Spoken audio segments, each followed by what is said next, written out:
Siendo Honestos llega a ustedes gracias a Clínica Abreu, Banreservas, Senasa, Seguros Reservas.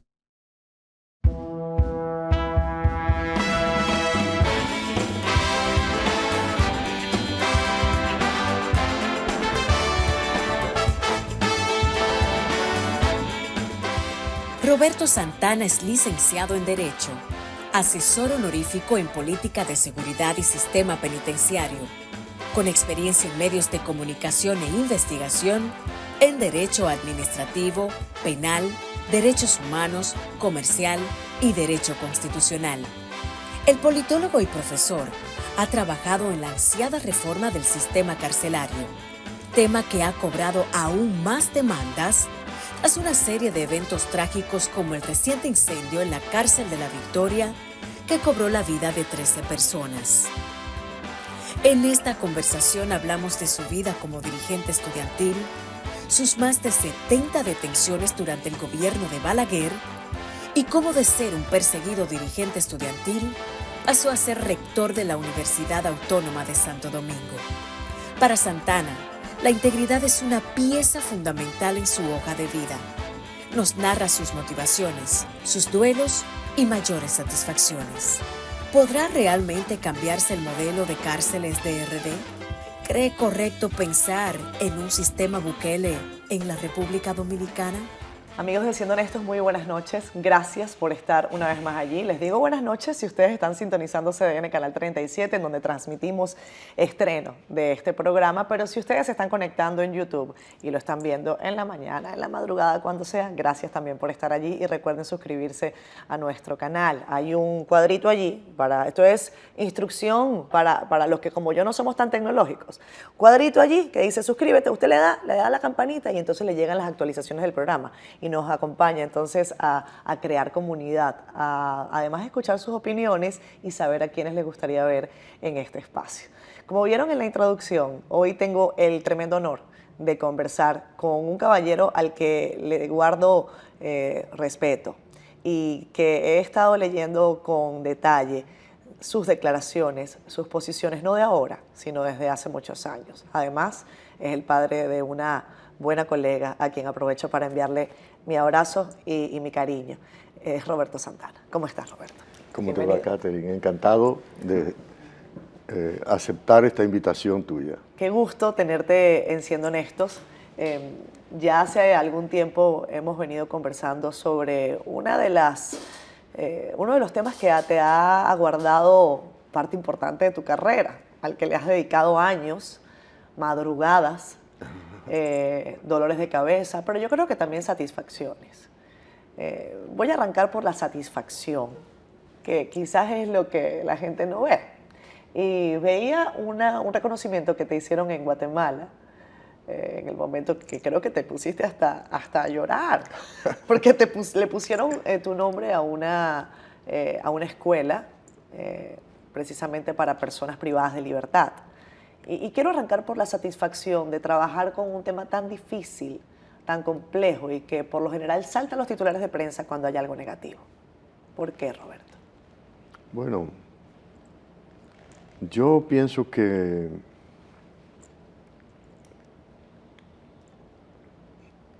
ayudar siempre es gratificante. Y yo pienso que hacer el bien también es parte de las hermosas oportunidades que le da la vida a las personas. Y si hacer el bien se hace, se realiza a personas que tienen muy poca oportunidad y a las que probablemente tu mano o tu ayuda es la única oportunidad que tienen, entonces yo creo que es más significativo para uno. En ese sentido,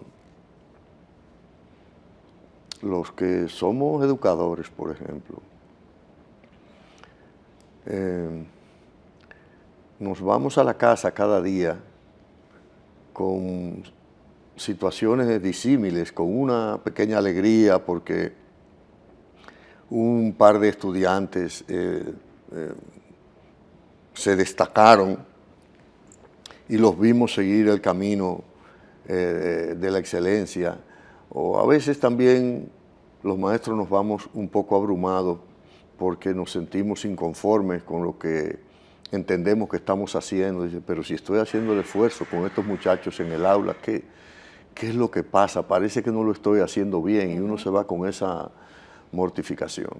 Entonces, si eso es así en el marco de la escuela o en el marco de la familia, imagínate el valor que tiene hacer ese trabajo con las personas que no tienen ninguna oportunidad, personas, una parte de ellas, culpables, personas marcadas por la sociedad, personas que han agraviado a familias y a otras personas. Y tú, de una u otra manera, hacerte parte de la posibilidad de recuperar la esperanza de esas personas sin desconsiderar a las víctimas, sino decirle a las víctimas, mira, el que te hizo daño, yo estoy trabajando para cambiarlo, que no le haga daño a otros y por lo tanto a ti. Y si en tu corazón hay algún pequeño espacio, hablar de perdón es difícil en ese caso de víctima y victimario, pero por lo menos que tú tengas el conocimiento de que esa persona que te ofendió, que te agredió, que te afectó, que mató a tu familiar, con esa persona estamos haciendo un esfuerzo para que por lo menos esa persona tenga la capacidad de pedirte perdón a ti. Entonces, yo creo que, no sé, yo hablo mucho siempre. Sí. Si no se me había ocurrido como interrogarme sobre eso que tú me preguntas, pero para un maestro no es muy difícil entender el valor de trabajar con personas, y aún más con personas para las cuales la única oportunidad eres tú. Hay dos visiones sobre el manejo de las cárceles. Hay algunas leyes y sobre todo preceptos internacionales que dicen los estados se conocen por cómo tratan a sus presos y también a sus ancianos. Sí, Mandela. Mandela, eso es un precepto mandeliano. Pero hay otros que consideran que la gente está harta, hastiada, cansada de ver cómo la criminalidad cobra vida, cómo el delito camina impune y le arrebata la vida a seres inocentes, a gente de bien. Y entonces son esas personas de ese grupo importante de la sociedad que dice, no importa en qué condiciones, pero no los quiero en la calle, no importa, no quiero saber si tienen derechos. Y entonces aprueban, por ejemplo, situaciones como las de Bukele en El Salvador. Quiero tu visión sobre esa respuesta bukeliana a los presos y al crimen, al delito. ¿Por qué decantarse por una o por otra? Bien, te diré que en mi opinión los dos tienen razón. En ambos casos tienen razón, aunque se refiere a dos planos distintos de ver el problema. El plano de Mandela es un plano valorativo. Ese plano valorativo de la sociedad dice, tú quieres ver la sociedad, quieres conocerla, quieres ver la pasta, la calidad de esa sociedad. Observa, verifica cómo esa sociedad trata a los que no tienen nada, a los que no tienen ninguna posibilidad, a los apartados, a los arruinados, a los sin esperanza. Verbigracia, un ejemplo, los presos. Como trate una sociedad a los presos, eso mide la calidad de esa sociedad. Para mí es un razonamiento de una profundidad cristiana, que dice, bueno, si solo soy amigo del que no tiene problemas, no hay tanto mérito en mi vida. Si soy amigo y estoy dispuesto a jugármela por el que su única esperanza soy yo, entonces ahí tendría más sentido mi vida. Y en el caso, por ejemplo, de la solución de Bukele, no es únicamente que las sociedades están hastiadas, por ejemplo, del delito y el crimen. Muchas sociedades, particularmente sociedades tercermundistas, para usar una calificación, y algunas del primer mundo, como es el caso de Estados Unidos, y así. No. La sociedad está recargada y está un poco abrumada por muchas cosas, por el egoísmo social, por la corrupción pública, por los malos liderazgos, por las colectividades que distorsionan las finalidades sociales. La gente se hastía de eso. Y vamos a decir, un extremo de esos elementos que provocan el hastío de la gente es que individualmente o colectivamente existen personas morales o físicas o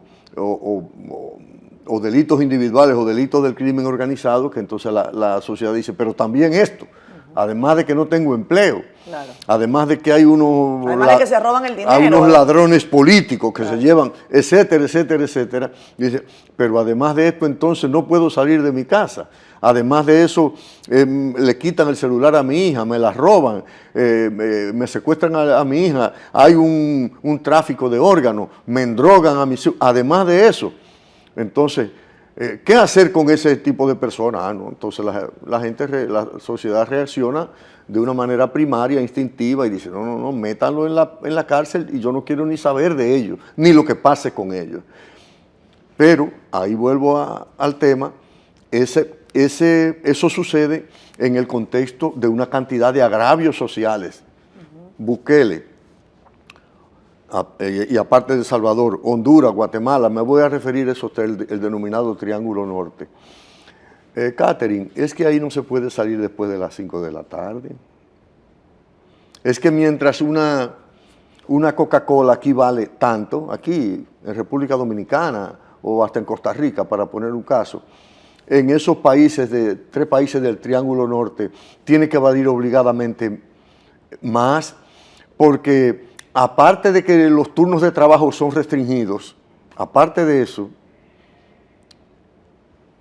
hay que pagar lo que se denomina una tasa de seguridad al Estado, una tasa, aparte de los impuestos, una tasa de seguridad. Pero aparte de la tasa de seguridad que paga la población al Estado, supuestamente para que el Estado cuide a la población, los grupos criminales cobran otra tasa. Lo que le llamaban en Colombia la vacuna, que no los roben, para que no los secuestren, claro. Pero si ese grupo criminal no es suficientemente fuerte en su liderazgo, hay que pagarle esa tasa a otro grupo criminal y hay que pagarle a los dos. Entonces, llega un momento de situación extrema en la que los poderes políticos se rinden, se sienten impotentes, permiten que haya barrios de grupos criminales que tienen sus colegios, que tienen todas sus cosas, que están a la vista de la gente. Perdón, poco a poco hay que ponerle atención al tema en el país, poco a poco, ¿verdad? Aunque estamos lejos, pero atención, no podemos decir que estamos estáticos. Hay que tener cuidado si hay algún tipo de deslizamiento en determinados lugares en ese sentido. ¿Tú por crees ejemplo, eso, Roberto? Bueno, en este país hay alrededor de 40.000, 39.000 o 40.000 puntos de droga. Yo te pregunto, ¿las autoridades lo conocen? ¿La policía lo conoce? Yo digo que sí. ¿Los fiscales lo conocen? Yo digo que sí. ¿El Estado los conoce? Yo digo que sí. Entonces yo voy a responder como dice mi hija más pequeña. Claro. ¿Y entonces? ¿Y entonces? ¿Comprende? O sea, hablando, ¿verdad? Y crean estructura Bueno, y ayudan a la gente. Bueno, entonces, para no vuelven a Robin hablar del tema de las prisiones, Sí. donde en nuestra región, y eso no excluye a nuestro país, en las prisiones tradicionales, ocurre el fenómeno impensable de que los delincuentes y los empleados del Estado son cómplices. Claro. En lugar de los empleados del Estado mantener en disciplina y rehabilitar a esas personas, lo que hace es que son cómplices para cometer delitos, que es lo único que explica que en una prisión esté llena de parábolas, esté llena de fibra óptica, esté llena de drogas, esté llena de celulares, etcétera. Si el Estado lo sabe, Claro. ¿verdad? Entonces, voy al tema de Bukele, Sí. que me dice, llega un momento en que un Estado, un liderazgo determinado, dice, me harté de eso. Y entonces toma una medida de choque. Esa medida de choque ha reducido cualitativamente la delincuencia en El Salvador. Es una medida muy fuerte, es una medida policíaco-militar, etcétera. Naturalmente que esa medida no es sostenible si no se le anexa, si no se le agrega, no anexa, si no se le incluye un componente de gestión penitenciaria. O sea, es decir, tratamiento a esas personas, atención social a esas personas, educación para esas personas y prepararlos para que gradualmente esas personas puedan volver a la calle, porque no están condenadas, ¿cómo se llama?, a cadena perpetua, ni los van a matar. ¿El choque era necesario? El choque era necesario. Bueno, esa era la situación de El Salvador. Bien. Y las cosas hay que mantenerlas, hay que medirlas, ¿por qué? Por resultados. No. Como los resultados son los comerciales también de este programa, porque es que si no lo hacemos, ya venimos Pues con vamos. más diciendo esto.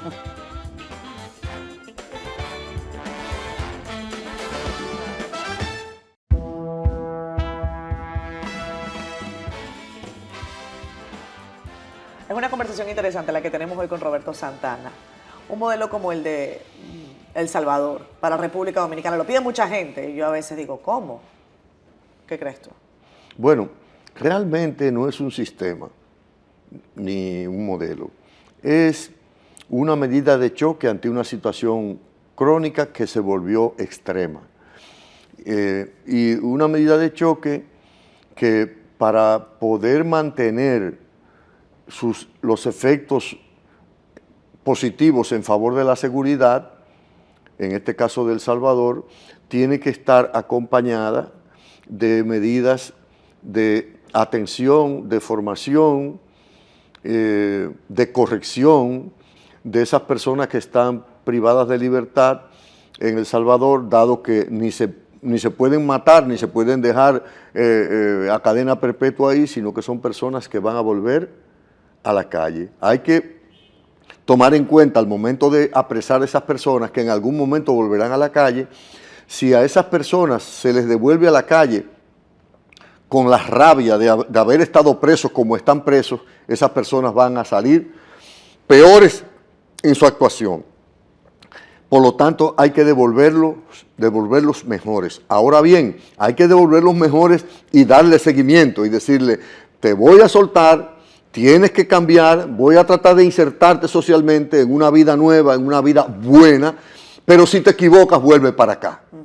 De manera que esa es una medida que se ha tomado en un contexto de un país concreto.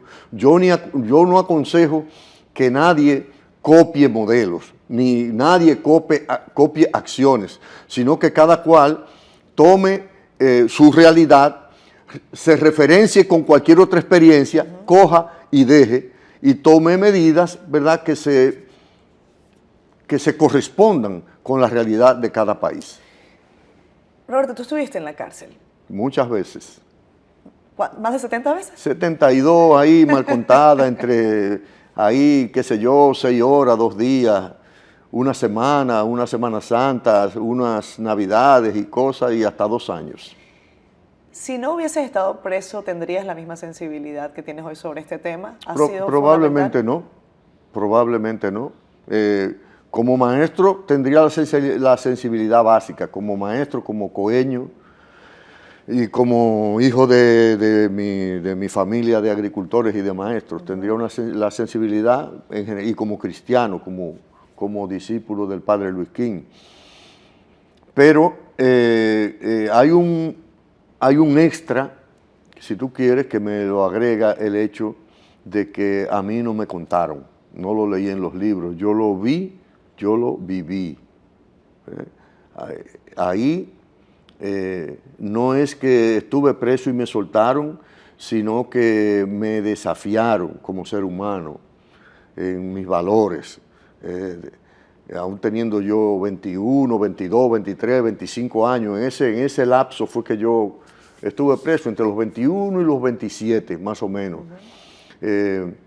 diciéndome, mira, aquí está este maletín de dinero y ese pasaporte, vete de aquí, que te van a matar aquí, eso te lo manda el gobierno. Y yo le digo, mira, a mí lo que me quedan son 5 meses aquí, de manera que ese dinero guárdenselo, muchas gracias, pero yo salgo, yo tengo que seguir aquí. Y bueno, uno u otra.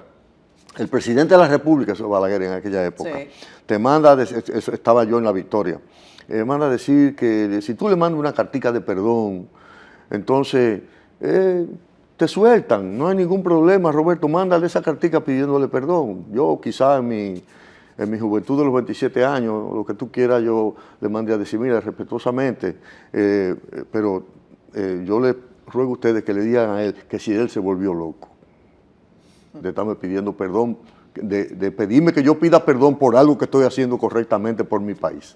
Pero Digo, muchos sí lo hicieron. Yo me tiro mis 2 años aquí y yo saldré en algún momento. Pero muchos sí lo hicieron. ¿Qué es determinante? Sí. ¿Qué determina en un individuo? Cada decisión es circunstancial y depende de... Yo no juzgaría, vamos a decir, que a ninguno de mis compañeros presos por alguna decisión que tomaran de salir. O sea, todo es circunstancial. Por ejemplo, un grupo de presos aquí y en otros países lo que han hecho es que han hecho un secuestro para salir, para que lo suelten o para salir del país. Otros quizá han aceptado ofertas, etcétera. Yo tuve una circunstancia especial concreta que me decía que, Roberto, tú ni puedes coger ese dinero, ni puedes irte de aquí con un pasaporte que te dé el gobierno, ni puedes estar mandando una carta de perdón por algo que tú no tienes que pedir perdón porque tú estás haciendo las cosas de manera correcta en favor de tu país. Entonces, bueno, unos años más ahí, unos meses más, tírate tus meses ahí preso y sal, pero sal libre si tienes que bajar la cabeza. Yo te hago esta pregunta más allá del escenario carcelario. Mi pregunta tiene que ver con la integridad y con las ofertas.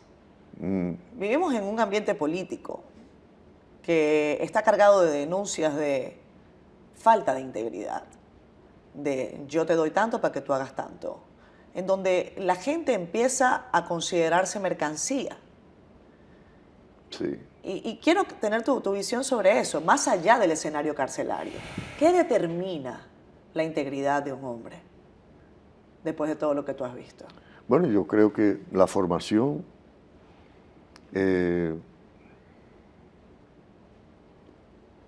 lo que una persona esté dispuesta a pagar por mantener sus principios, sus valores,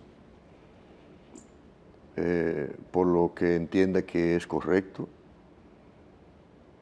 la decisión, la fuerza que tenga para resistir los embates contra ese modo de ser, contra ese modo de vivir, la fuerza que tenga. Lo que pase depende de la fuerza que él tenga, de la fuerza de voluntad, ¿verdad? De la convicción, yo pienso, que tenga, y de que en todo momento ponga en una balanza las cosas. Que quiero vivir toda mi vida arrepentido de lo que hice, quiero ser la persona cuya vida es minusvalorada por los demás, quiere anular tu posibilidad de ayudar, siendo de una u otra manera un acompañante válido de los demás, como lo que es un maestro. Un maestro no es una persona únicamente que tiene conocimientos, un maestro es una persona que tiene autoridad moral para divulgar esos conocimientos. Tú sabes, Roberto, que dicen que hay una frase en República Dominicana, dice, a los presidentes no se les dice que no. Y leyendo algunas cosas y viendo un par de entrevistas que te han hecho, tú le has dicho que no a 2 presidentes, al menos que yo conozca. Le dijiste que no a Balaguer en un momento en que incluso te propuso ser su vicepresidente. Y en la cárcel también, cuando estaba en la cárcel le dije que no, Le porque dijiste que no, él me mandó que le mandara una carta, que le mandara una carta pidiéndole perdón y le mandé a decir que sí, él se volvió loco. Y al presidente Abinader, bueno, le renunciaste, le dijiste que no ibas a seguir funcionando como esta figura de asesor para la reforma del sistema penitenciario. Háblanos de esos no y en qué circunstancias se dieron. Específicamente arranquemos por lo primero. Por esa historia con el expresidente Balaguer. Evidentemente tú tuviste una tradición de lucha en contra de sus años de gobierno y cómo eso se transformó a una relación en la que el propio Balaguer consideró que tú podías hacer su fórmula. Bueno, yo pienso que si uno se orienta su vida a objetivos sociales, objetivos colectivos, uno tiene que ser muy cuidadoso en personalizar las cosas, porque las mismas personas o pueden cambiar, pueden no cambiar, pero pueden cambiar, y también las circunstancias en que esas personas actúan también pueden cambiar. Entonces uno tiene que ser cuidadoso en personalizar las cosas cuando uno está en un empeño de servicio público, de servicio a los demás, de compromiso social. Hay que ser cuidadoso. Pues la persona que tú menos te imaginas, con la que que te puedes sentar con ella, la vida, las circunstancias te pone frente a esa persona. Claro. Entonces hay que tener cuidado con eso. En el tema específico del doctor Balaguer, yo entro a la vida adulta en lo que se denominó los 12 años. Sí. Fueron un tiempo muy duro de la posguerra de abril, de muchos asesinatos, de mucha intolerancia, y él tiene la responsabilidad política por lo que pasó. Eso no es que eran unas personas que él no sabía, que una página en blanco, no, usted es responsable. El responsable político de todo eso y de todo ese dolor y de todo. Bueno, hay quienes dicen, bueno, pero eso fue lo que él tuvo que hacer en un momento de la posguerra para poder mantener. Bueno, eso es lo que entienden los que dicen eso. Yo no lo veo de esa manera. Bueno, y naturalmente en las colectividades en las que yo me desenvolvía, colectividades de izquierda, pues estábamos en aceras opuestas. Claro. Totalmente. Cuando llega un segundo momento de las relaciones con el gobierno de Balaguer, en la que ya yo no soy estudiante, sino que yo lo que soy es un funcionario del Estado, yo soy el rector de la universidad, lo primero que yo pido a ese mismo gobierno es que, de acuerdo con la ley, el rector de la UAS es miembro del Consejo de Gobierno. Entonces yo le mando una carta respetuosa diciendo que quiero mi silla ahí. Él me respondió que sí. Yo, mientras fui rector, yo estuve sentado con todos esos ministros. ¿A usted le correspondía? Y con él. Y era que beneficiaba a la UAS. No era un tema de que yo, Balaguer, personalmente que me cayera bien o mal. Era que mientras yo estaba en ese Consejo de Gobierno, para hablar mal de la UAS ahí, había que tomar en cuenta que yo estaba presente ahí. Y para decir que no le iban a dar presupuesto a la UAS, había que saber que yo estaba ahí al momento de darle dinero a otro ministerio y no dárselo a la UAS. Decir, bueno, ahí está una de las evidencias. Bueno, el tiempo pasó, yo pienso que hubo muchas circunstancias de por medio. Creo que una de las principales fue unas palabras de despedida que yo hice en el Consejo de Gobierno cuando ya yo me iba en febrero por ahí del 1996, donde yo di las gracias al Consejo de Gobierno, le di las gracias a él como presidente porque él apoyó a la UAS mientras yo fui rector, y concluí diciendo que quería acotar al final que mientras fui rector, producto de en mi casa, de mi familia, no había ni una pata de una mesa ni una pata de una silla que no fuera producto de mi trabajo, que era una alusión obvia al tema de la corrupción. Correcto. Entonces, ahí en ese momento hubo un silencio sepulcral una situación que yo mismo me cuestioné, Roberto, metiste la pata al final ahí, tú siempre, tu cosa. Entonces, nadie quería hablar en el Consejo de Gobierno, en esa mesa imperial grande que está ahí, todos esos ministros, etcétera, que por cierto tengo que agradecer a una persona que me miró como, concho Roberto, que tú, como tú diciendo esto tan correcto, y fíjate esto, ¿no? Héctor Valdés Alviso, un tipo de oro. Y Balaguer se va a parar de la silla, yo veo el movimiento, digo, bueno, se ha terminado el Consejo de Gobierno con estas palabras, lo han suspendido este Consejo de Gobierno, y yo, Roberto, tú metiendo la pata ahí. Y entonces el presidente lo que ha hecho es que Pérez Bello está vivo Pérez Bello, le ha dado la silla y el presidente se para a aplaudir él solo, donde nadie quería aplaudir. Naturalmente, después que él empezó a aplaudir de pie, todo el mundo, ese es un evento donde yo digo, bueno, los únicos que me apoyaron fueron Balaguer y Héctor Valdés Alviso. Y bueno, después de eso, entonces, simplemente, él me hizo una serie de propuestas. Yo a todas, caballerosamente, amablemente, pero políticamente le dije que no. Me propuso ser vicepresidente de él, me propuso ser senador de aquí de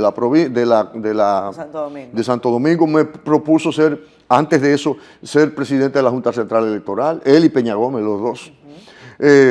Y después me propuso ya en los últimos tiempos de él, en el 2000, por ahí, me propuso, bueno, me apoyó para senador a San José de Ocoa, para que Ocoa fuera provincia, me apoyó mucha gente, no eran unas elecciones presidenciales, él estaba apoyándome a mí, yo no estaba apoyando a ningún candidato presidencial, y por último me propuso que yo lo sustituyera a él. Yo digo, pero ¿y cómo lo voy a sustituir a usted?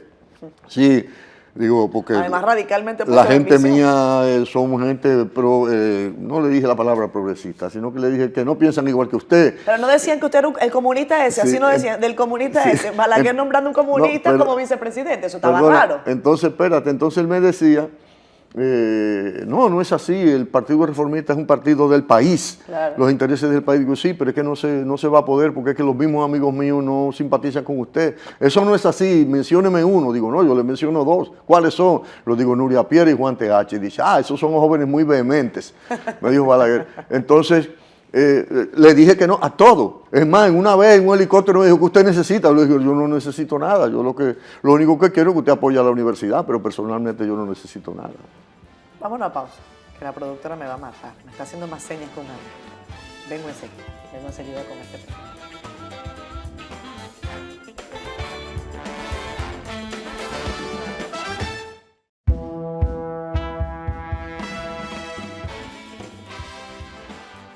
Regresamos. Roberto Santana está con nosotros. Me hacías el análisis y me dabas los detalles de esa relación final con el doctor Joaquín Balaguer y esos tiempos de política, de rectoría de la UAS. Podríamos hablar mucho sobre eso, pero quiero que me comentes qué pasó con el presidente Abinader. ¿Qué te motivó a decir, yo no sigo jugando este juego de la reforma del sistema penitenciario en República Dominicana con las características y las condiciones que hay ahora? ¿Qué pasó ahí? Bueno, en verdad, a mí me ha ocurrido eso en muchas ocasiones, incluyendo en lugares fuera de la República Dominicana, en los que los gobiernos, por una razón determinada, por falta de tiempo, por falta de recursos, por falta de entendimiento del problema, por tener un ministro hostil a la reforma, ha sucedido de todo. Y también personas que han apoyado en un primer momento y después entonces se han echado para atrás. Después me ha pasado de todo. En Guatemala me sucedió, en Honduras me sucedió, en Ecuador me sucedió también. Parte de lo que está pasando en Ecuador hoy tiene que ver con el gobierno haber permitido que el crimen organizado se deslizara al control de las prisiones. No obstante, nosotros trabajar con Ecuador entre el 2011 y el 2013, ayudándole a formar una academia penitenciaria, ayudándole a desarrollar un modelo constructivo determinado y unos protocolos para actuar dentro de las prisiones. De las tres cosas cumplieron dos, pero en la aplicación de los protocolos no no, las prisas políticas lo impidieron y trataron de trasladar a todo el mundo a una prisión nueva en Guayaquil, en la que yo intervine, exactamente, y los presos tiraron esa prisión al suelo entera, casi nueva, en 2 meses. O sea que hemos tenido todo tipo de experiencia, también experiencia en Paraguay. ¿Y aquí qué pasó, Roberto? Bueno, tú dijiste, aquí, estamos peor que nunca. Aquí ha pasado a través de los años, ¿verdad? Sí. No lo voy a evadir y voy a ir al punto. Sí. A través de los años que Hipólito Mejía me apoyó como es Hipólito. Hipólito es sí o no. Ese es Hipólito. Hipólito dijo sí y 2 años enteros. Es un hombre de campo. Por eso, sí. Por eso empezó la reforma penitenciaria. Por una decisión. Sí, Hipólito, no me meta en la política, no te preocupes, dale para adelante, apoya. 2 años. Con eso surgió la escuela penitenciaria en julio.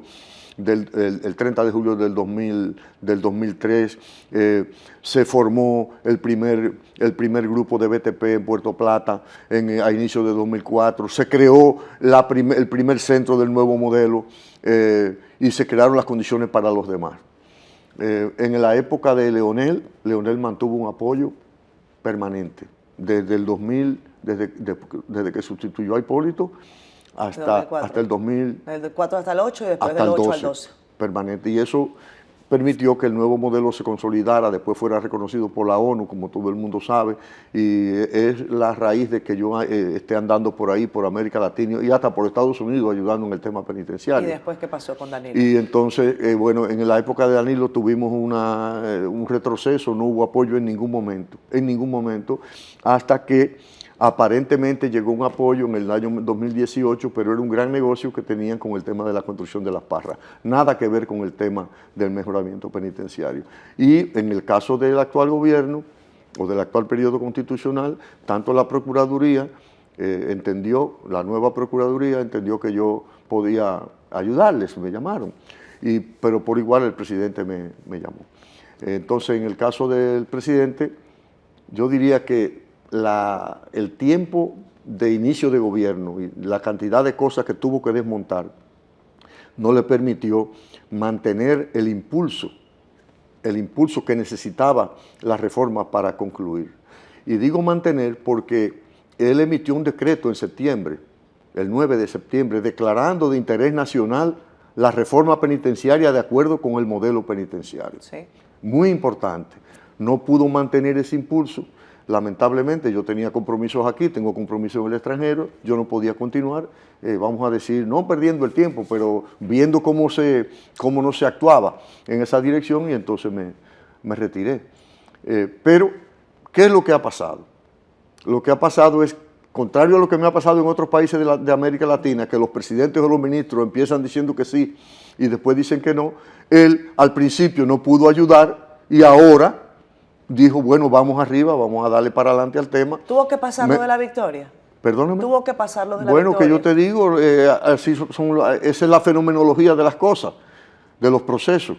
Quizás es un elemento... Tú hablas del presidente. Un elemento desencadenante. Y en la Procuraduría General de la República es la responsable de las cárceles del país. ¿Qué pasó ahí? Sí, la Procuraduría es una responsable institucional formal, pero hay 18 prisiones que constituyen más de la mitad, abrumadoramente más de la mitad, mucho más de la mitad, las 2/3 partes de las prisiones del país que están en manos, la seguridad está en manos de agencias del gobierno, específicamente de la policía y de el ejército, donde Roberto Hernández, que es el director de prisiones, no puede ir a darle orden a ningún coronel que tiene el mismo rango de que él, y mucho menos a un general. Yo estuve en la cárcel. Esa es la realidad. Yo estuve en la cárcel del Diablo, allá en Higüey. Le dicen así. ¿Dónde? En la cárcel del Diablo, le dicen, la de Higüey. Allá, esa carcelita que la controla la Policía Nacional. Bueno, controla dos, controla la de varones y controla la de mujeres. Yo fui a la de los hombres. Sí. Y bueno, las condiciones estaban ahí. Claro. No recuerdo si fue en esta administración o en la anterior. Entonces lo que yo te quería decir sobre eso de Abinader es que yo, de mi lado, ¿verdad? De mi lado, yo lo que tengo que, de la misma forma que yo deploré que un presidente de Guatemala me dijera que sí durante 6 meses y después me dejara en manos de un ministro conservador que trató de sabotear la reforma, o lo que me ha pasado en otros países, me alegra que aquí lo que me haya pasado es exactamente lo contrario, que al principio no pudo entender el tema, ahora lo está entendiendo, ahora lo está apoyando. De hecho, no es únicamente que no lo puedo entender, es que de la Procuraduría, no Miriam, porque Miriam es un elemento que está encima de toda una estructura. Hay abajo una estructura que hay que estudiarla, ¿verdad? Incluso de esas estructuras, el presidente pidiéndole, Miriam le manda al presidente una carta, que ella lo dijo públicamente varias veces, diciéndole, no podemos construir cárceles, que el gobierno se encargue. Luis, el presidente le responde una carta, está bien, mándamela para acá que las voy a construir. Y esa estructura no fue capaz durante 2 años de mandarle los planos, las autorizaciones, el finiquito para que construyera. Entonces él me decía, Roberto, pero estoy atado. Entonces, claro, yo lo criticaba, yo digo, no, pero me insiste, reúnete con ellos, pero efectivamente ahí hay unas estructuras que vencen a cualquiera. Esa es la realidad. Entonces, nada, si el presidente está en una buena disposición ahora, ¿qué yo tengo que hacer? Decirle, bueno, vamos adelante. Bueno, a mí me apena que estemos hablando de esto en un tema electoral, ¿verdad? Y bueno, porque Luis es candidato y demás. Bueno, pero he hablado también de Leonel y lo demás, y Danilo no es candidato. Pero yo espero, incluso las elecciones son pasado mañana, ahorita son las elecciones.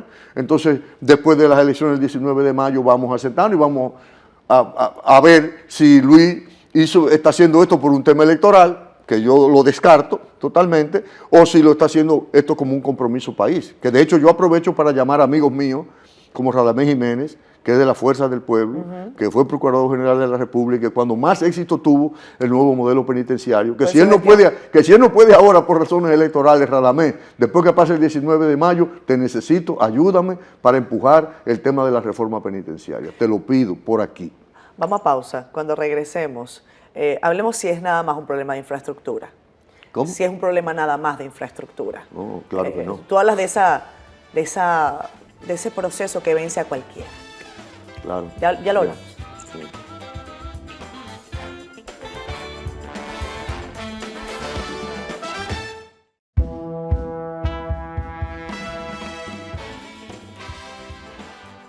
Nos queda muy poco tiempo, siendo honestos, pero quiero decirles que esta conversación va a continuar en nuestro canal de YouTube. El espacio en CDN nos dura 1 hora. El tiempo es una cosa terrible, una dictadura, la dictadura del tiempo. Pero en YouTube tenemos un poquito más. Así que si usted quiere ver la totalidad de la conversación con Roberto Santana, vaya a YouTube, suscríbase y nos ve. Pero Roberto, te preguntaba en la parte anterior sobre esa estructura, que no es nada más un tema bueno, la locación de la cárcel, que si hacemos nuevas, que si... es más complejo de ahí. Claro, absolutamente. Es decir, el tema penitenciario es una propuesta que hace las sociedades para mantener, a través de la formalización jurídico-política que es el Estado, es una propuesta que hace para apartar a las personas peligrosas, apartarlas y confinarlas, apartarlas de la sociedad. Claro. ¿Verdad? Y por otra parte, trabajar con ellas para devolverlas a la sociedad sin capacidad de daño, y después que las devuelve, entonces trabajar con ellas para reinsertarlas en la sociedad y que no reincidan. Eso es, y eso requiere personal especializado, una visión educativa, una visión de seguridad, una visión sociológica, una visión de convivencia democrática, es decir, Roberto, no es simplemente el edificio. Oye esto, coroneles que llaman el jefe de la cárcel, por ejemplo. El jefe de la cárcel, que era un coronel de la policía tal, ¿alguien alguna vez le ha hecho un estudio de cuánto tenía cuando entró y cuánto tenía cuando salió? O sea, por ejemplo, es muy difícil pensar en hacerle una investigación a cada uno de esos coroneles para ver si no se han enriquecido de ese sistema corrupto dentro de las cárceles. Yo te voy a responder de una manera, bueno, voy a usar la palabra lapidaria, pero puede parecer petulante, pero te voy a responder de manera lapidaria sobre estas benditas sociedades. No es ese coronel, ni ese cabo, ni ese teniente, no. Pregúntame aquí cuántos funcionarios de diferentes tipos, en esta y en otras sociedades, hay que explicarle, o diputados, o senadores, o jueces, o fiscales, hay que preguntarle con cuánto entraron y con cuánto salieron, políticos. No vamos a partir por la soga, más fina, por la parte fina de unos muchachos que salieron del campo y se engancharon a la policía porque no tenían otra oportunidad y fueron ascendiendo y terminaron haciendo lo que vieron que hacía otro. No nos vamos a ensañar con ellos. Fíjate. O sea, a ellos también, pero no solo con ellos. O sea, fíjate que no lo estoy exculpando. Claro. Pero tampoco esta sociedad que tiene fundamentos esenciales de hipocresía respecto a eso. El coronel, el cabo, fulano que se robó 5 pesos, que se llevó un mantel. No. Vamos a hablar aquí del delito de cuello blanco, vamos a hablar de los delitos políticos, vamos a hablar de la corrupción en los 3 niveles del Estado. En los 3 niveles del Estado. Personas que no pueden explicarle al país de dónde viene lo que tienen. O sea, vamos a ver la cosa en su conjunto, porque si no vemos la cosa en su conjunto, después de quitar ese coronel, hay que poner otro y después quitar al otro y después quitar al otro y después quitar al otro. Y es porque simplemente hay un sistema que avala eso, que permite eso, que promueve eso. Ese mismo policía o ese mismo soldado que lo critican porque cogió 3 pesos o lo que fuera, o los 7 millones que yo dije que recibía de seguridad, que dijo Dionisio, el diputado de la Comisión de Derechos Humanos, que eran 100 millones de pesos al año en La Victoria, pero vamos a ver si no tienen jefes, si no hay instituciones que son jefes, si el Congreso no tiene la facultad para supervisar, si los jueces no tienen ojo, los jueces de ejecución de la pena que van a las prisiones. O sea, por Dios, o sea, vamos a ver el tema completo. O sea, es una estructura. Es una sociedad que tiene un rumbo equivocado. Y entonces, en el marco de ese rumbo equivocado, entonces siempre anda buscando un mono para tirarlo al agua. ¿De acuerdo? Entonces yo estoy de acuerdo. Son pecadores, pero uso siempre una frase de hace 2 siglos que dice, los que pecan en la oscuridad no son culpables. Yo sé que son culpables, ¿verdad? Pero dice la frase, los que pecan en la oscuridad no son culpables, los culpables son los que hacen la oscuridad. Entonces, no quiero que se me olvide señalar que cuando llegué a ayudar en este tema, en el año 2020, en el nuevo periodo constitucional, a mí Miriam me pidió, Roberto, viendo todos los problemas que había, ¿y cómo es que vamos a hacer esto y esto y esto? Me preguntaba, somos amigos. Y yo digo, déjame averiguar con alguna gente. Y fui, hablé con Radamés Jiménez, hablé con Domínguez Brito, hablé con algunas personas, miren tal cosa, porque yo he estado en Procuraduría desde el 96, con Abelito, pero no tengo el manejo de todas, no tenía el manejo detallado de todas las áreas. Y una de esas personas con las que hablé fue con Domínguez Brito, que estaba saliendo ahí de donde su amigo Freddy Ginebra, ahí en Casa de Teatro. Pues vamos a juntarnos en el camino y nos juntamos ahí en un banco en el Parque Eugenio María de Hostos, ahí cerca del Malecón. Y le digo, mira, Francisco, hay este problema, y mira todos esos grupos que hay ahí adentro. Pero, ¿y cómo es que uno le va a marchar de esa situación? Han llevado la cantidad de empleados de 4.000 prácticamente a 7.000. Bueno, y dice Roberto, vótenlos a todos. Me lo dijo, te estoy comprometiendo, Domínguez Brito, con esto que estoy diciendo. Vótenlos a todos, me dice Domínguez Brito. Me digo, ¿cómo que los voten a todos? Sí, vótenlos a todos y después vayan llamándolo a uno y los que no sirvan, déjenlo fuera. Eso me dijo Domínguez Brito. Que él mira, de la Procuraduría. ¿Tú sabes cuántos años tuvo Domínguez Brito en la Procuraduría? 2 veces.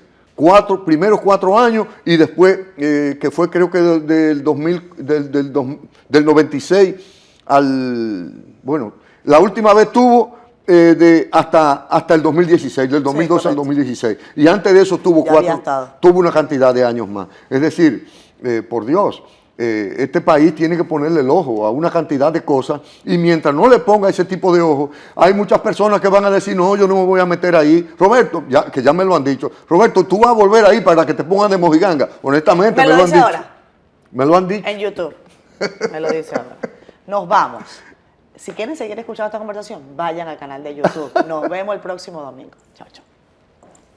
Estoy volviendo. Primero tengo que volver a... Estás volviendo. Estoy volviendo porque primero ante el tema de la victoria, dime quién puede decir que no. Tú, Catherine, que eres dominico-venezolana, es así, pero tú tienes ya tu sangre, tu sentir por República Dominicana. 100%. Hay ahí una cantidad indeterminada de personas que se cocinaron ahí, que se carbonizaron ahí, que están muertas ahí, y te llama cualquiera, te llama Abinader, te llama un ministro, te llama la directora del centro, Sí. que tú dices que no. No, tú dices sí, que te llaman a ayudar. ¿Cuántas ¿Sí? personas realmente murieron? No, Roberto? yo digo que no se sabe. Yo, Roberto Santana, digo que no se sabe. Y sé de eso. Ni creo en eso de cortocircuito, yo no creo en nada de eso. Y yo sé de eso. ¿Tú crees que eso fue Deliberado, motivado? en ambos casos, no únicamente el primer caso, que hubo una matazón, sino que al día siguiente dice que hubo un cortocircuito en un colmado. No creo nada de eso. ¿De acuerdo? No creo nada de eso. Como dice la gente, hasta prueba en contrario. Hasta prueba en contrario. Bien, entonces, pues con mucho gusto me llamaron, vamos a ayudar, voy a ayudar en ese tema de la victoria, voy a ayudar en ese tema de las parras, que se supone que en unos cuantos meses tiene que resolverse. Sí. Ahora, yo le dije al presidente, y lo he reiterado aquí, presidente, las prisiones tradicionales están colapsadas. Las tradicionales están colapsadas y las reformadas están mal y muy mal algunas. Entonces, así como acaba de pasar esto en La Victoria, va a suceder, porque me habló entonces de la comisión esta de Subero, que ha sido una medida extremadamente oportuna, y el que Subero haya aceptado es una misa de salud para todos nosotros, porque hasta los que están medrando ahí dentro saben que, adentro de La Victoria me estoy refiriendo, saben que Subero primero es un líder en el Poder Judicial, donde están los jueces, sí, y donde está, o sea que no van a jugar estando Subero ahí. En esa comisión, el presidente me pidió que estuviera ayudando, entonces voy a ayudar. Pero le dije al presidente, estando colapsadas todas esas prisiones del sistema tradicional, que son casi el 70% de la población penitenciaria, entonces, ¿qué garantía usted tiene de que en esas otras prisiones pasado mañana no ocurra algo? Mismo. Por lo que sea, Claro. por lo que sea. Dentro de un mes, otra más, dentro de 3 semanas otra más. Yo le pregunté, ¿usted entonces va a hacer una comisión cada vez que nos vamos a meter en esto de las desacreditadas comisiones? Aunque en este caso esta comisión especial presidida por Subero, de hecho ya está dando resultados. Porque con la sola tranquilidad que hay en esa victoria, después que se tomaron las medidas y está Subero al frente de eso, ya al frente de esa comisión, ya eso es una ganancia. ¿Verdad? Pero no vamos a hacer una comisión cada vez que haya un lío, en una de esas cárceles colapsadas. ¿Y qué hacemos? Le digo, bueno, vamos a terminar la reforma, esa misma que usted dijo. ¿Uso de urgencia? Que tenemos que hacer. Dice, sí, vamos a retomar eso. Pues encárgate. Digo, no, espérese. Espérese porque yo me fui. Entonces vamos a ver. ¿Usted tiene el dinero? Sí, tengo el dinero. Bueno, y también ahí está un dinero, me dijo que hay un dinero del tema de la corrupción, de esos dineros de los últimos, correcto, que son unos miles de millones de recuperación. pesos. Correctamente. Entonces digo, bueno, entonces vamos a trabajar una propuesta, voy a reactivar, voy a buscar mi equipo, Sí. Academia Regional Penitenciaria, y le voy a hacer una propuesta para concluir la reforma y crear un mecanismo efectivo, no una comisión en el aire, ¿verdad? Un mecanismo efectivo que impulse la reforma y que ayude a todas las instituciones del Estado que tengan que ver con eso, incluyendo ayudar a la transición. Porque Miriam ha dicho, y ella tiene razón, que el sistema penitenciario no tiene por qué estar ahí, Claro, estar ahí que dentro. debe pasarse un ¿Qué Ministerio es de lo que hace un Justicia? fiscal persiguiendo, imputando a una persona Y y además después cuidándose. esa persona cuidándola y rehabilitándola? Entonces, Hay un conflicto. la idea de nosotros es llevarle esa propuesta cuando él la vea y él la apruebe y se comprometa. Entonces ahí Roberto Santana estará. A mí me gustó que usted dijo una vez que usted era un hombre que le gustaba a la gente de campo. Sí. Porque la gente de campo tiene una particularidad y es que cuando dice que sí es que sí, cuando dice que no es que no. Usted es así. Bueno, yo creo que es correcto ser así. Creo que es adecuado ser así. Hay mucha gente, particularmente aquí la clase media, es como decía Peña Gómez, Naripará, Parejera, de aquí de la capital, decía Peña Gómez en aquel momento. Hay un tema de, bueno, tienes que saber manejarte, ten cuidado. Él no se supo manejar. Ese Roberto es mecha corta, cosas así. Y a una amiga mía que le dicen ánimo. Entonces, una de mis simpatías profundas y de mi amistad con Hipólito, su familia y cosas, es que Hipólito es así. Si él no, él te dice que no, entonces él tiene muchos problemas donde quiera, particularmente en estos benditos partidos, y aún más en eso de PRM, PRD, que son caóticos. Claro. ¿Tú entiendes? Entonces, pero Hipólito te dice, me comprometo contigo en esto. Ya, tú no tienes que hablar, tú te vas. Mira, claro, en el caso de Leonel nunca me falló, tengo que decir eso. Y digo, mira que Hipólito dice horrores de Leonel a cada rato, pero esa es la verdad. Pero en el mira, trato con usted. Balaguer cuando se comprometió conmigo nunca me falló. Tampoco, O sea, que hablando que claro. El que sí le falló fue Danilo. Hablando claro. Bueno. ¿O nunca se sí, comprometió con usted tampoco? Sí, él se comprometió con el cardenal, con Pepín y conmigo. Búscalo en internet. Lo voy a buscar. Y si tú vas a poner el tema en YouTube, tú vas a buscar esa foto de Pepín y yo en el Palacio, luego de que Danilo se comprometió a que nos iba, yo le dije, Danilo, nosotros queremos, fuimos los tres, ¿verdad? Sí. Queremos que terminar la reforma, ya teníamos 17, solo nos faltaban unas 18 menos. Queremos que usted nos apoye concluyendo esta reforma y al respecto, como las prisiones reformadas son realmente escuelas, y de hecho en las reformadas hay 3 niveles de educación, hay escuelas certificadas por el MINER, hay alfabetización y hay una cantidad de universidades participando ahí. Nosotros le dijimos, entonces por favor, que del 4% del presupuesto del Ministerio de Educación, por favor, asígnenos la partida correspondiente para nosotros concluir esas 18 prisiones, que eso no es nada. Y yo le dije, yo particularmente le dije, ¿por qué usted va a construir 900 escuelas? Entonces de esas 900 nosotros queremos 18. 18 nada más. Me dijo, Roberto, no son 900, son 2000 nuevas que voy a hacer. Digo, exacto. Entonces, nada, no nos cumplió. Ahí le dijo al cardenal, entonces, cardenal, estoy totalmente de acuerdo, encárguese de eso. Dice el cardenal, no, yo no tengo tiempo, que se encargue Roberto. Bueno, Roberto, encárgate, yo me encargo. Entonces, llamó ahí a Danilo, llamó ahí a Gustavo, era creo que un sábado, era una tarde ahí, no era un sábado, era una tarde. Gustavo quizás no estaba en el despacho, llamó a, ¿cómo se llama?, al administrativo, Peralta, para ellos no estaba. Ellos lo van a llamar, me llamó al otro día, Peralta. José Ramón Peralta. De hecho no me llamó a mí, llamó a Pepín. Y Pepín me llamó, Roberto, dije Peralta que pasemos por allá para concretar la decisión que ya se tomó. Entonces nos reunimos ahí, Pepín, Peralta y yo, y entonces él dijo, no hay ningún problema, yo voy a llamar al ministro del MINER, un amigo mío de Moca, Dios mío, bueno, Amarante Baret, sí. Correctamente, y entonces yo les aviso, muchas gracias, bueno, salimos ahí eufórico, don Pepín y yo, y ahí es donde nos hizo una entrevista a la prensa en uno de esos pasillos, tú lo buscas y lo vas a encontrar, esas declaraciones de Pepín y mía.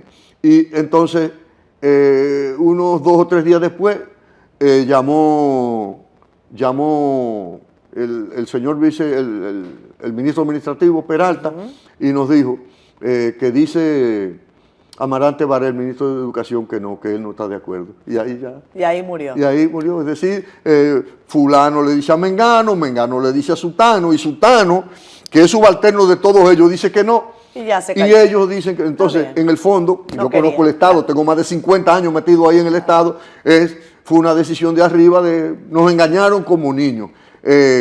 Danilo es un tipo altamente astuto. Yo te he dicho que yo no personalizo las cosas, ¿verdad? No, Incluso no. yo, ahora después de este gobierno, yo he tenido reuniones con Danilo, pero tengo esa diferencia política con él en cuanto al compromiso, en cuanto a la palabra empeñada, aunque sé que Danilo y Hipólito se llevan bien. Te estoy diciendo todo junto. Sí. Es así. Ya vamos a terminar este programa. Yo quiero tener su consideración final, señor Roberto, sobre algo de lo que se habla poco en política, pero que tiene que ver mucho en cómo el país se ha manejado durante décadas. Evidentemente la política genera rastro, heridas. En la cicatriz hay perdón. Sí, así es. Incluso aceras totalmente distantes. Aquellos que le decían a usted, el comunista ese, de una manera despectiva, quizás para usted era un honor. No, quizás no. Era un honor. Yo soy una persona de izquierda, revolucionario, patriota y cristiano. Lamentablemente no milito en ninguna estructura de izquierda, y digo lamentablemente porque me gustaría, pero desde el 80 y pico que fue que renuncié, no vi como que la mejor manera de yo servir en el tiempo de vida que tengo disponible, no iba a poder avanzar lo suficiente en lo que creo. Fíjate Sí. que yo no he entrado a ningún partido, ninguno. No he entrado a ningún ¿Usted partido. sigue Yo soy una siguiendo persona eso? independiente, hago mi trabajo técnico Sí. con el Estado, etcétera. No le serviría propiamente a una dictadura, Claro. pero a cualquier gobierno ahí mediano, etcétera, que entienda que yo puedo hacer alguna ayuda como educador y en este nuevo mundo mío ahora penitenciario, pues yo con mucho gusto. A los amigos americanos yo los ayudo, ¿verdad? El Departamento de Estado, INL, venga, que queremos que usted trabaje en Guatemala, en tal cosa, en tal país, en tal cosa, bueno, con mucho gusto, y papeles claros, ¿verdad? Del rol de cada cual. Y allá mismo en Estados Unidos tienen problemas con los suicidios, quieren que ayude en la cárcel, lo he ayudado, no hay ningún problema. Pero quiero, ahora que me hace esas consideraciones, tengo una segunda pregunta, pero rápidamente esta. Estas cicatrices que se curan tienen que ver con el perdón. Y yo quiero tener su consideración sobre el perdón, no solamente para el ámbito de lo político, sino es esta necesidad de, bueno, desde el punto de vista energético, de vibrar distinto, de avanzar hacia una sociedad en donde no sea un complejo decir, yo le perdoné y no me satisface vivir con ese resquemor, pese a que se hace daño, ¿no? Bueno, de una manera práctica, para no entrar en honduras filosóficas Sí. y espirituales, hay que pasar la página. Los seres humanos tenemos que pasar la página. Si no pasamos la página, nos quedamos dándole vuelta a la noria ahí y no damos el próximo paso. Hay que pasar la página. Ahora, una vez me dijo Guillermo Moreno, hablando con él viene también de izquierda, me dijo, sí, Roberto, hay que perdonar. Me dijo, yo perdono, pero no olvido. Yo creo que eso es más correcto que solo perdonar. Que solo perdonar. Es decir, está bien, yo perdono, pero no olvido. Es decir, estoy claro de lo que pasó. ¿Para qué? Para evitar que me vuelva a suceder. Don Roberto, hay algunos líderes latinoamericanos, esta es mi última pregunta, que han utilizado precisamente algunas ideas precisamente de la izquierda. Siento yo para engañar y apoderarse de una manera criminal de nuestros países. Bueno, yo sé que usted está en contra, por ejemplo, de la cultura del odio. Claro, obvio. Y, por ejemplo, algunos gobiernos en América Latina, le hablo de mi caso personal, el caso de Hugo Sí. Chávez en Venezuela, ponderaba, por ejemplo, algunos valores de la izquierda, del comunismo y del socialismo. Pero cuando yo escuchaba a Hugo Chávez referirse a sus contendores políticos como escuálidos, con una notoria descalificación permanente y una enarbolación de la cultura del odio, yo sabía que eso no podía estar bien. ¿Cuál es su visión sobre cómo algunos líderes latinoamericanos han enarbolado preceptos de la izquierda, pero se han valido también de cultura de odio para perpetuarse en el poder? Sí, bueno, para hacer una crítica de fondo, conceptual, a Chávez, a López Obrador, a Evo Morales, Sí. Hay que buscar a otra persona. Yo no soy bueno para eso.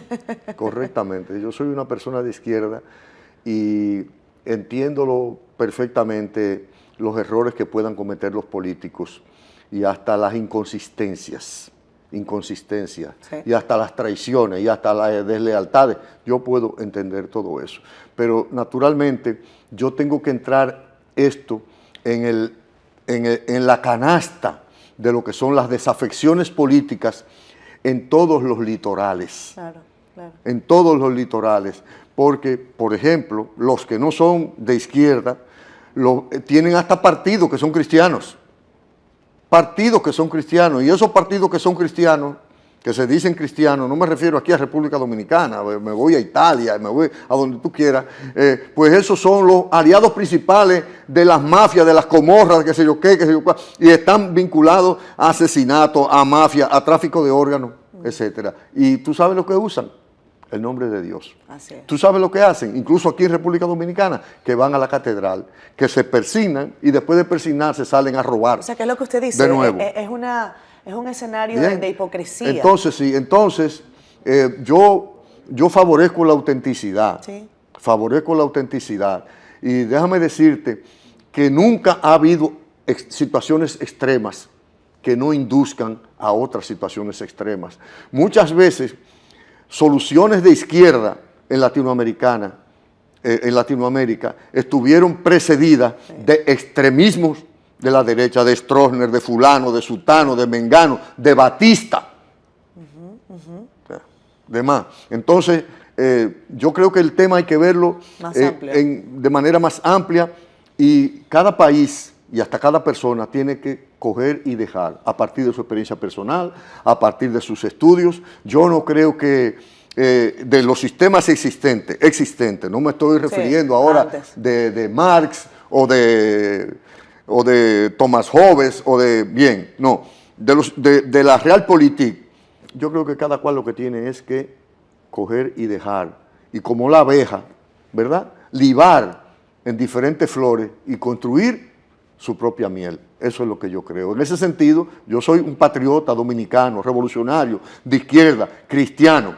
Y yo no soy ni Chávez, ni soy López Obrador, ni soy Fidel, ni soy Trump, ni soy el señor Biden. O como dijo Juan Bosch una vez, que unos a mí compañeros de izquierda lo criticaron, porque había tenido una conversación con Balaguer. Juan Bosch le dijo: aunque tú me veas hablando con el diablo, yo no soy el diablo. Muchísimas gracias, don Roberto. Cariño, siempre. El cariño ha sido respeto. nuestro. Muchísimas gracias por habernos acompañado. Cuídense mucho. Esto fue Siendo Honesto. Chao, chao. Hasta el próximo domingo.